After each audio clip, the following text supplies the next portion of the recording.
안녕하세요. 삶의 신입니다. 자, 공무원 시험 필기 합격선에 대한 굉장한 오해들이 많이 있더라고요. 흔히 딱 보면, 우리가 시험 보면 커트라인을 넘기면 합격, 이런 얘기는 있죠.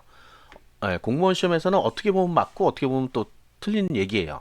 자, 일단 합격선이라고 합니다. 합격선. 공무원 시험에서는 합격선이라 그래요. 커트라인이라고 하지 않고. 같은 얘기잖아요. 커트라인, 합격선. 자, 그런데 합격선은 필기 시험 합격선입니다. 최종 합격 시험 합격선이라는 건 없어요. 없어요.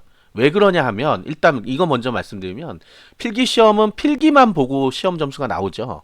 그러니까 몇 점 이상 합격 이런 게 나온단 말이죠. 일종의. 그런데 최종 합격은 필기 플러스 면접으로 구성되어 있습니다. 시험 점수 자체가. 그런데 면접에서 우수나 미흡을 받으면 우수는 무조건 합격, 미흡은 무조건 탈락해요.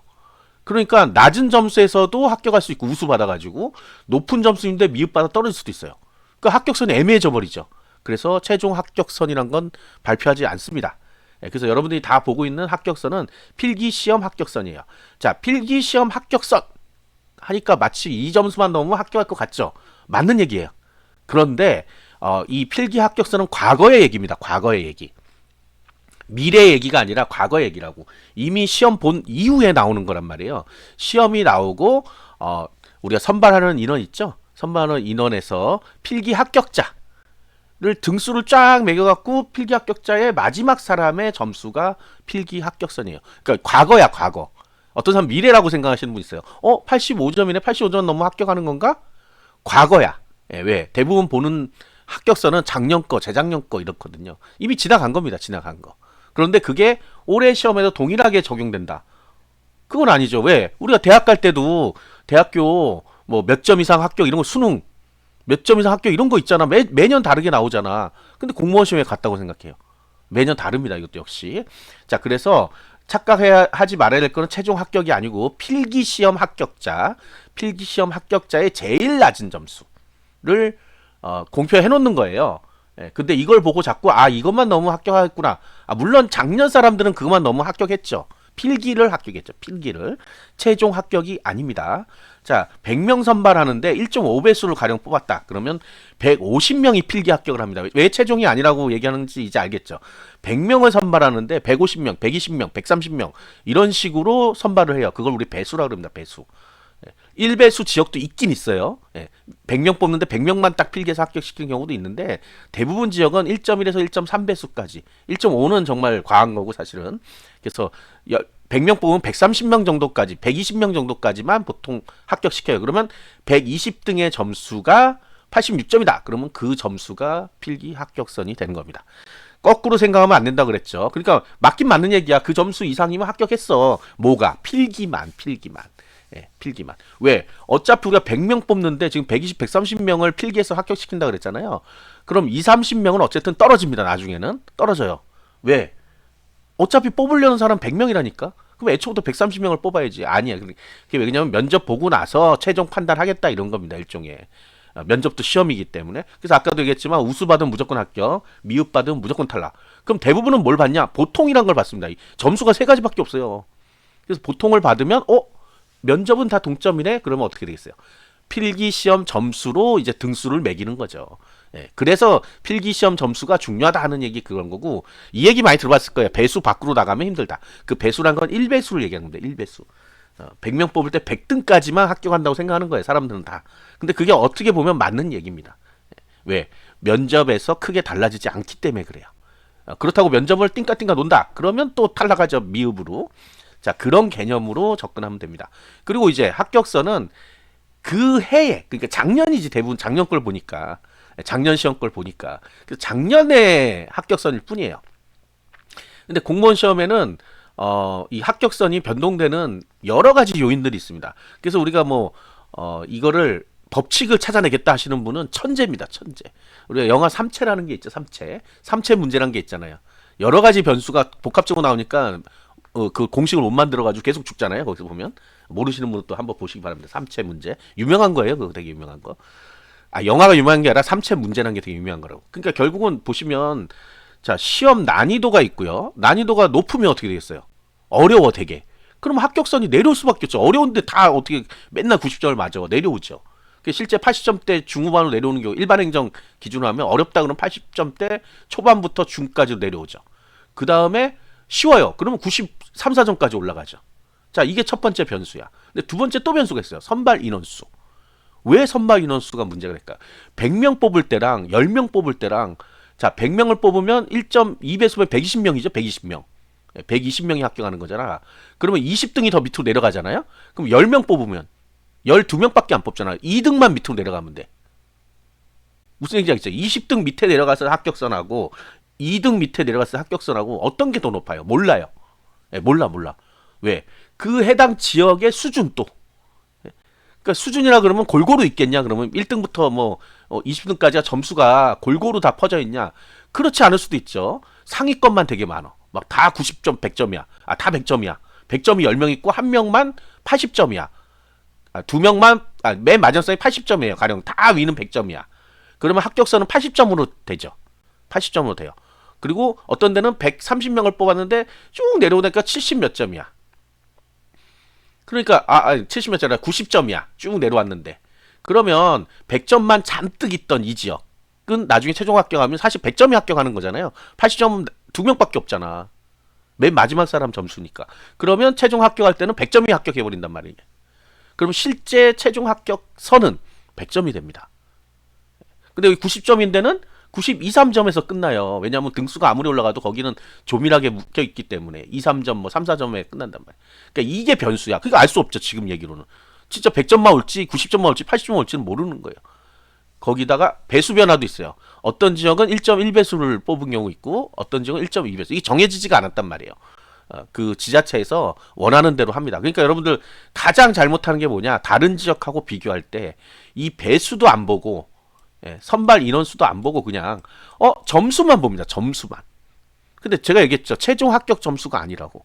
필기만 합격했다 하면 뭐 그럴 수도 있어요. 그런데 최종 합격 점수는 올라가야 된다는 얘기예요. 어디까지? 1배수까지 올라가야 된다. 그 얘기입니다. 그 얘기. 1배수까지 올라갔을 때 그게 몇 점인지를 알아내야 돼요. 근데 사실은 거의 불가능한데 우리가 요즘은 시험 보고 나면 그 합격 예측 서비스라는 게 있어요. 합격 예측 서비스에 이제 입력들을 합니다. 보통 안 하는 사람은 50% 넘는 것 같아요. 하는 사람은 이제 자기가 잘 봤으니까 내가 몇 등이나 했나 이런 거 보고 싶어서 하거든요.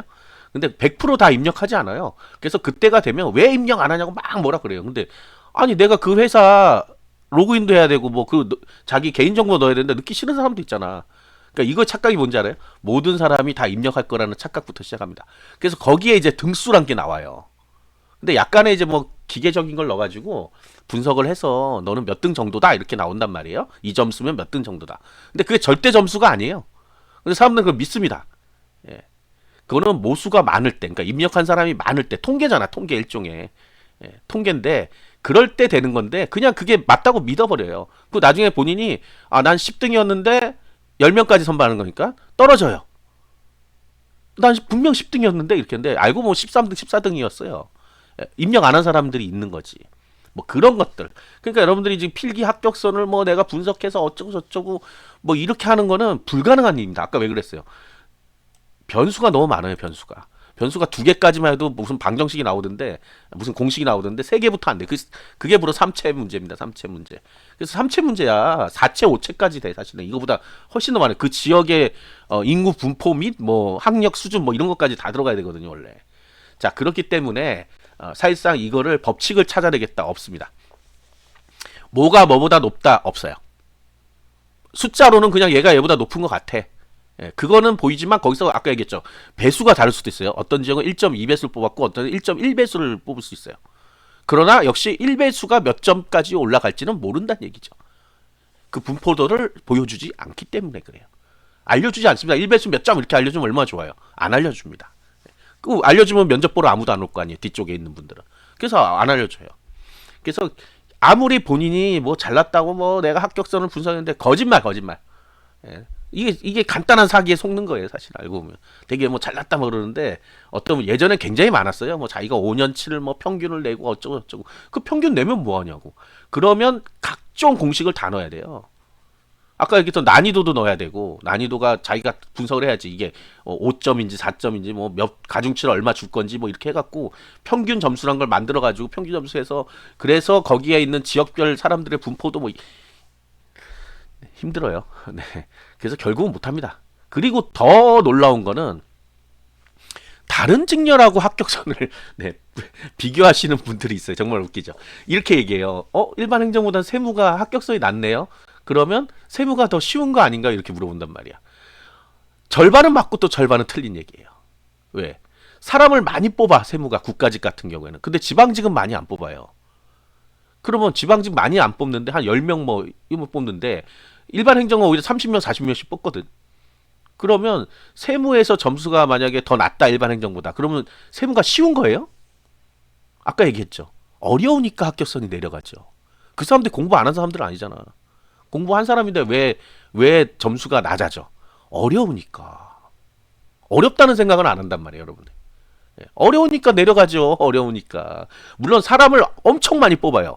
그러면 내려가요. 변수가 되게 많다 그랬죠, 합격선에. 아니 700, 800명씩 뽑으면 당연히 합격선이 내려가죠. 10명 뽑는 것보다 훨씬 내려갈 수밖에 없죠.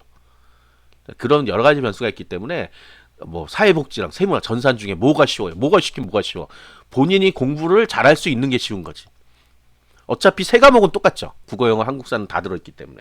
나머지 두 과목을 내가 어떻게 더 빨리 잘할 수 있는 과목이 뭔지를 찾는 거지. 그냥 절대적으로 세무가 쉬워, 전산이 쉬워 했는데 나 맨날 빵점 맞아. 그러면 뭐해? 뭐가 쉬워 도대체? 예, 그런 거예요, 그런 거. 원래 가장 쉬운 공부는요, 합격한 사람들의 공부입니다. 합격한 사람. 합격한 사람 물어보면 공부 뭐 그렇게 어렵게 안 했는데요. 이렇게 얘기합니다, 항상. 제일 어려운 시험 누구예요? 떨어진 사람들의 시험입니다. 너무 어려워, 너무 못하겠어, 너무 힘들어 이럽니다. 떨어져 놓으니까 그런 거예요. 합격하면 뭐 그렇게 공부 많이 안 한 것 같은데 뭐 이렇게. 자, 그 다음에 이제 뭐 또 하나가 시험 문제가 자체 출제 문제가 나오는 경우가 간혹 있어요. 운전이나 뭐 조리직 이런 건데 뭐 거의 뭐 없으니까 사실은 이런 경우랑 또 일반 행정이랑 막 비교하시는 분이 있는데 비교할 필요 없습니다. 이 자체 출제 문제 난이도 조절 안 합니다. 예, 그냥 막 내요. 왜? 어차피 이거 하나 기억하세요. 공무원 시험은요, 여러분들 뭘 평가를 해서 뭘 하겠다는 게 아니에요. 여러분 이 정도 지식이 있으면 뭐 이 정도에서 그건 수능이지 수능. 예, 수학 능력이잖아 수학. 내가 대학 가서 공부할 수 있는 정도 어느 정도의 능력이냐를 보는 게 수학 능력이고 공무원 시험은 입사 시험입니다. 입사 시험. 뽑기만 하면 된다. 뽑기만 해. 최저 수준만 넘어서 뽑기만 하면 되는 거예요. 근데 뽑기만 하다 보는데 사람들이 자꾸 생각하죠. 60점만 넘어도 괜찮은 거 아니야 라고 했는데 아니야 난 100점 맞을 거야. 이런 사람들이 생겨나다 보니까 점수가 위로 올라가는 거예요. 그러나 이제 운전이나 조리 그래서 이제 인사혁신처 위탁출제 대부분의 문제는 인사혁신처 위탁출제인데 여기는 약간은 조절을 해요. 그런데 운전 조리는 그냥 자체 출제 문제는 문제은행에서 꺼내옵니다. 그래서 뭐 난이도 그런 거 없어요. 어차피 왜 어려우면 다 같이 떨어져요. 60점대면 50점대 막 떨어져요 진짜로. 쉬우면 막 8, 90점대로 올라가요. 상관없어요. 어차피 선발하는 인원만큼 뽑힙니다. 전원 가락으로 제로가 되는 경우는 일반 전형에는 없어요. 장애 전형에는 있어요. 전원 가락으로 아무도 못 뽑을 수도 있어요. 진짜 어려운 시험은요, 전부 40점 미만으로 내려가는 시험이에요. 그래서 한 명도 합격을 못하는 시험. 그런 일은 없었습니다, 여태까지. 자, 그 다음에 21년 이전에는 우리가 21년까지는 사회과학, 수학 이 선택 과목이 있었어요. 옛날 옛적 얘기죠, 이제는. 그리고 22년 이후부터는 5과목이 이제 평균으로 나와요. 근데 이거 두 개를 오해해가지고 둘 다 평균 내가지고 막 비교를 합니다. 옛날 옛적 것까지 하시는 분들 참 이해를 못하겠는데 밑에 나오죠. 오래된 합격선 의미가 없어요. 그 시절에 그 사람들은 코로나 시절에는 굉장히 우수한 인력들이 많이 들어와서 시험 봤어요. 왜? 학교도 안 가고 뭐 아무것도 할 게 없으니까 그냥 공무원 시험 복가해갖고 소위 뭐 우리가 얘기하는 인서울 학생들도 다 시험 봤습니다. 그래서 18만 명, 뭐 19만 명 뭐 이렇게 지원했어요.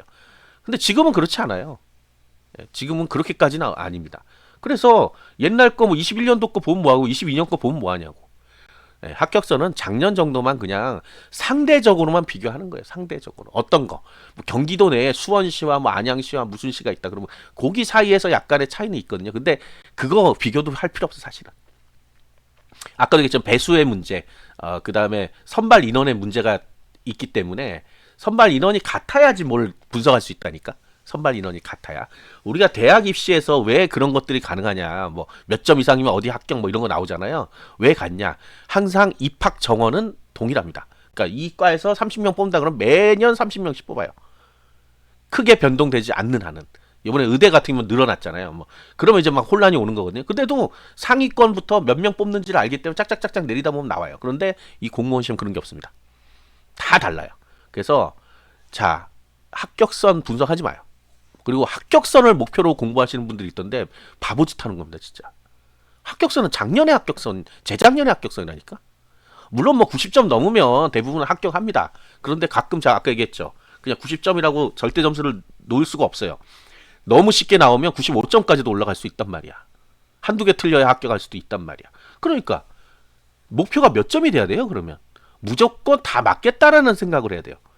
다 맞겠다. 다 맞겠다라고 생각하려면 어떻게 공부해야 돼요? 빠짐없이 다 공부해야 됩니다. 여러분들 책에 나와 있는 내용을 하나도 건너뛰지 말고, 아, 한 문제 정도는 괜찮아. 이런 분들이 가장 어리석은 분들이에요. 야, 이 단어는 도저히 못하겠어. 이 한 문제 틀려도 돼. 어떤 분들 그래. 두세 문제 틀려도 됩니다. 두세 문제만 틀리냐고 그렇게 마음가짐이 있으면 다 틀립니다. 그 실제로 80점 목표 하잖아요. 과락 맞습니다. 진짜예요. 왜? 뭐 하나 두 개씩 빼다 보니까 네 문제잖아. 5, 4, 20. 네 문제. 네 개 단원을 날리잖아요. 그러면 나머지 단원은 그러면 100점 맞을 정도로 했냐 이거지. 그러니까 이게 잘못된 거지. 다 맞겠다고 생각하는데 한두 개 틀리는 거지 원래. 그러면 80점 맞겠다고 생각하면 거기서 두세 개 더 틀려. 그럼 60, 70점밖에 안 되잖아요. 그럼 떨어지는 거지 그러면. 그러니까 왜 80점을 목표로 하냐고. 떨어지는 거지. 그러니까 내가 왜 자꾸 떨어진다 모르는 분들 있죠. 그러면 뭐 합격선 때문에 경쟁률 때문에 다 거짓말입니다. 경쟁률 그게 높지도 않아요. 예. 공부한 사람 몇 명 되지도 않는 소리예요. 내가 그 공부 안 한 사람일 뿐이에요. 운이 없어서 다 운이 없습니다. 예. 운이 좋아서 합격한 사람 몇 명 없어요. 그러니까 그런 핑계를 대지 마시고 예. 쓸데없는 거 분석하지 마시고 다 맞겠다는 생각으로 공부하면 반드시 합격합니다. 이거는 확실한 진리예요. 아시겠죠? 구독과 좋아요, 알림 설정 감사합니다.